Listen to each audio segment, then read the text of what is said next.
Hi viewers, welcome to our channel. ప్రస్తుతం మనతో పాటు దామ బాలాజీ గారు సీనియర్ జర్నలిస్ట్ ఉన్నారు. వారితో ఒకసారి మాట్లాడదాం. సార్ నమస్కారం సార్. నమస్తే.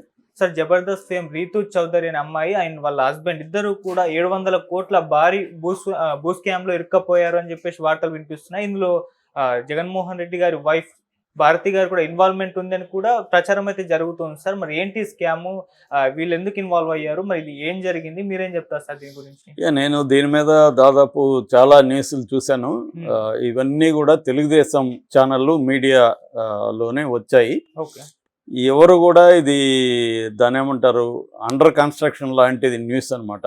ఇంకా పూర్తిగా కన్స్ట్రక్షన్ కాల, కుకింగ్ జరుగుతుంది, వంట. ఈ లోపలే ఆ వంట ఎలాంటి వంట, దాంట్లో ఏమున్నాయి, ఇవన్నీ చర్చకు వచ్చాయి.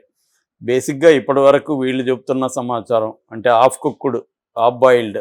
ఇప్పటి వరకు వీళ్ళు చెప్తున్నది ఏంటంటే రీతూ చౌదరి అనే అమ్మాయి 700 కోట్ల ల్యాండ్ స్కామ్లో ఇరుక్కునింది అనేది టైటిల్ వార్త. ఈ రీతూ చౌదరి ఎవరు?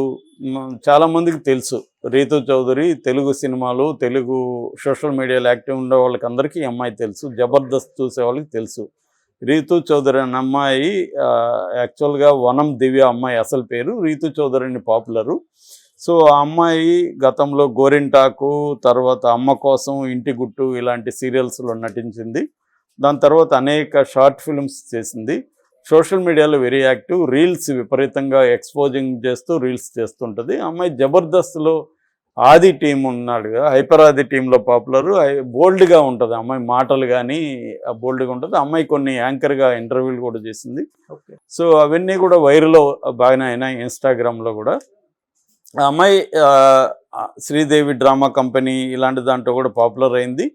సో ఆ అమ్మాయి ఒక చేమకుర్తి శ్రీకాంత్, వాడెవడో మాత్రం వీళ్ళెవరూ రాయలే. అసలు నిందితుడు అతనే, చేమకుర్తి శ్రీకాంత్. అతను ఎవరు, అతని బ్యాక్గ్రౌండ్ ఏమిటి ఒక్కడు రాయడు వీళ్ళు ఎవరు. తర్వాత అతను ఈమె కలిసి ఒక పెద్ద స్కామ్ చేశారు అనేది వీళ్ళు రాశారు. ఆ స్కామ్ ఎలా చేశారు ఏంటి రాయలేదు ఎవరు. దానికి ఇంకొక ఇది తీసుకొచ్చారు. ధర్మసింగ్ అనే ఒకడు దొరికాడు పోలీసులకి, ఏసీబీ వాళ్ళకి. ధర్మసింగ్ ఎవడు అంటే, నాకు కలెక్ట్ చేసిన పీసెస్ ఆఫ్ ఇన్ఫర్మేషన్ నుంచి ధర్మసింగ్ అనే వ్యక్తి ఇబ్రహీంపట్నంలో మాజీ రిజిస్ట్రారు. అతని మీద అనేక కేసులు ఉన్నాయి. అతను అజ్ఞాతంలో ఉన్నాడు ఇప్పటి వరకు. ఎందుకంటే అవినీతి కేసులు ఉన్నాయి. పలుమార్లు జైలుకి వెళ్ళి వచ్చాడని వీళ్ళే రాశారు. సో పలుమార్లు జైలుకి వెళ్ళొచ్చిన ఒక అజ్ఞాతంలో ఉన్న ఒక సబ్ రిజిస్ట్రారు పోలీసులకి లేదా ఏసీబీ వాళ్ళకి దొరికాడు. వాళ్ళు అతని స్కాముల్ని విచారిస్తున్నారు. నువ్వు ఎలా ఇంత డబ్బులు సంపాదించావు, ఏ ల్యాండ్స్ని ఎట్లా స్కాములు చేసావని అడుగుతుంటే అతను ఒక దారుణమైన ఇది బయట పెట్టాడు. అదేంటంటే శ్రీకాంత్, ఈ చేమకుర్తి శ్రీకాంత్, తర్వాత ఈ రీతూ చౌదరి, వీళ్ళిద్దరు కూడా జగన్ బినామీలు, భారతిరెడ్డి బినామీలు. జగన్ పిఏ నాగేశ్వర రెడ్డి, జగన్ బ్రదర్ వరుస వైఎస్ సునీల్ రెడ్డి, వీళ్ళ పేర్లతో కొన్ని ల్యాండ్స్ని నేను రిజిస్ట్రేషన్ చేసి ఇచ్చాను. అందులో ఒకరు ఒప్పుకోకపోతే వీళ్ళకి రిజిస్ట్రేషన్ చేయడానికి వాళ్ళని కిడ్నాప్ చేసి గోవా తీసుకెళ్ళి వాళ్ళని బెదిరించి ₹1 కోటి వాళ్ళ దగ్గర వసూలు చేసి వాళ్ళ తల్లిదండ్రుల దగ్గర అబ్బాయిని వదిలిపెట్టారు.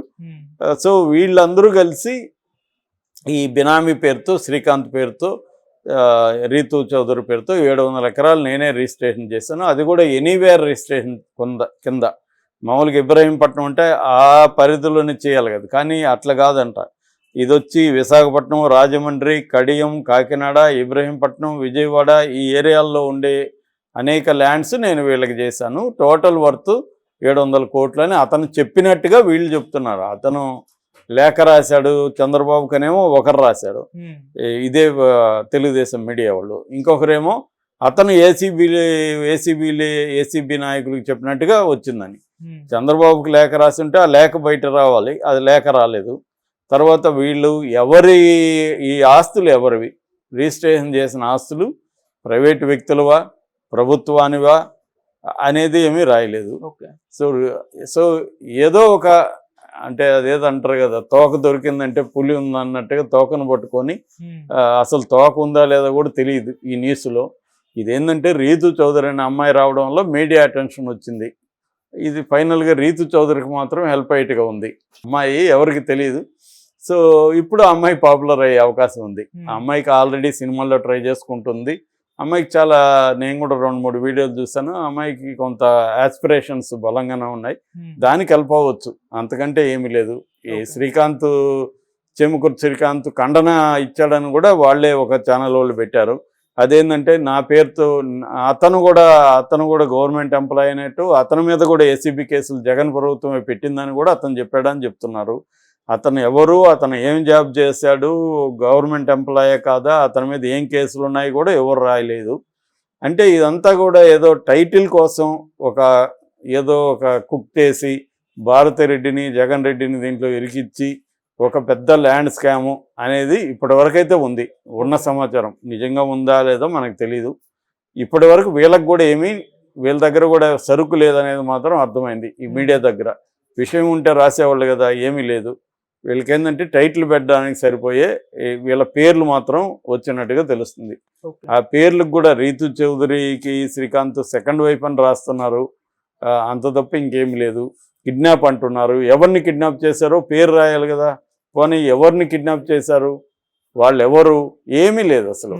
తలా తోక ఏమీ లేని ఒక న్యూస్ ఐటమ్గా మనం దీన్ని చెప్పుకోవచ్చు తప్ప దీంట్లో అయితే నాకు ఇప్పటి వరకు నేను చేసిన పరిశోధనలో ఏమీ లేదు.